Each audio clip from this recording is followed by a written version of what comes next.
If you ever wondered, is the RevAir worth the money? Then this video is for you. I'm going to show step by step how I do my natural hair blowout routine and how to get the best results that you can get. First things first, your prep can make or break this blowout routine. I start off with freshly washed hair and use the Shea Moisture Manuka Honey and Refuer Oil leave-in conditioner. This is my favorite leave-in conditioner. It leaves my hair feeling all super soft and moisturized. I actually really love this entire line. It has a lot of butters and just very super moisturizing ingredients in it. Next, I seal that moisture with my very own day by day hydrating buttercream. This is all handmade using natural ingredients like shea butter and mango butter. This has been a staple in my routine for extra hydrated and moisturized hair. Once all the hair is moisturized, it's time to start the RevAir process. I still use a heat protectant because even though the RevAir operates on super low heat, it still has some heated air in it, so I use the Chi Iron Guard heat protectant and then turn on the RevAir to the highest setting. I'm using a small section just to make sure that all of my hair can get thoroughly dried. And then the key tip here is to massage the base of the RevAir onto your scalp because that essentially is smoothing out the root of your hair. And if you don't care about how straight it's getting, you don't have to do this step, but I just found that I get the most out of my time by just doing this simple step in here. It is a loud process. I would say that it's not a blow dryer that is like silent, you can watch TV. So just for reference, here's how it sounds.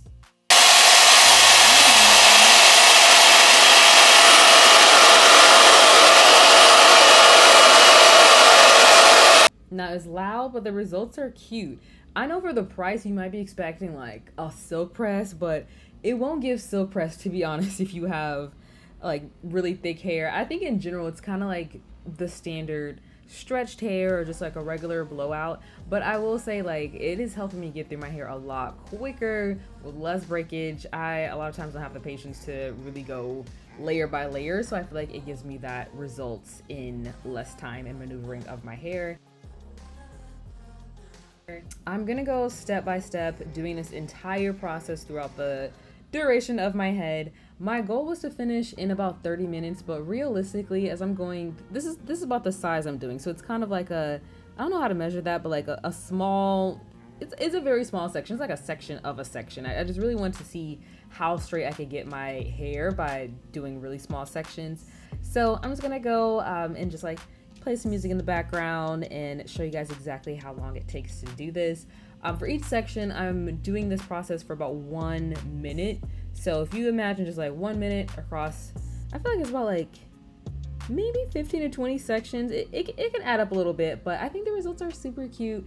I didn't go over it multiple times. I just did one pass through and then take a white tooth comb, detangle from the ends to the roots, and then I would just like, clip it up.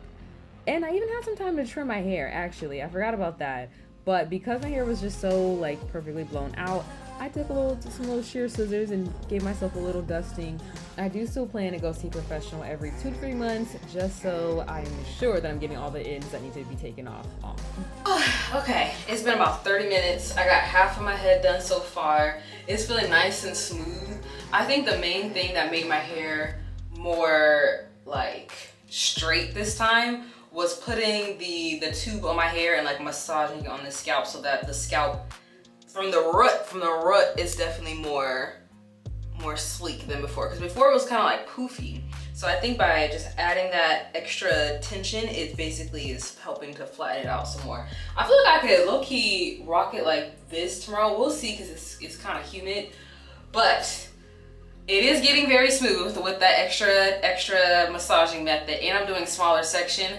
I'm not gonna lie, I'm getting a little tired, but we got a little bit more to go, or halfway to go. And I love that it's like I'm not messing with my hair too much, and like there's not so much manipulation. So by the time I'm done, I'm not losing so much hair. And I got a nice little cleanup of the edges too. So boom, here is halfway done, and we got the rest to go.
finally, I'm almost done. I'm so hot right now, but 2 sections left. My hair's looking cute.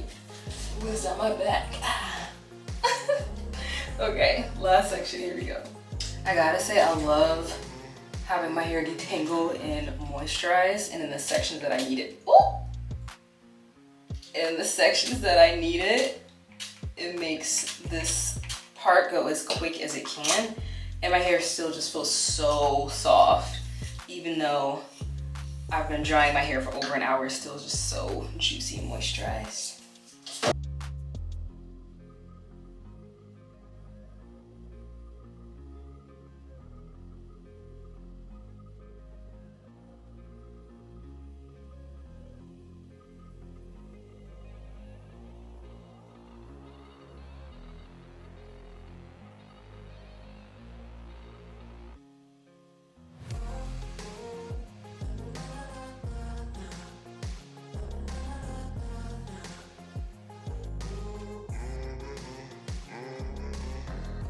Okay, alas, I am done. My hair is blow dried. It is trimmed. It's giving healthy. Now, with the humidity in this bathroom, I feel like it did poof up just a little bit. But altogether, it took me about an hour to do this. This is probably the most in-depth I've done it so far. I just wanted to see just how straight it could get if I did smaller sections. So smaller sections, and I got a trim in. Altogether, I will say, I definitely just think this is worth it, because I never really found a blow dryer that helped me get through my hair without so much shedding. So this was definitely a low tension, maybe not be low investment. It definitely is a pretty penny, but I think it's worth it, especially for my goals of length retention. So if your goals are length retention as well, I do think it's something that you should try out. So yep, here is the full view of my hair. Ooh. And we're done. If you like this video, give it a thumbs up, and as always, don't forget to take it step by step and day by day.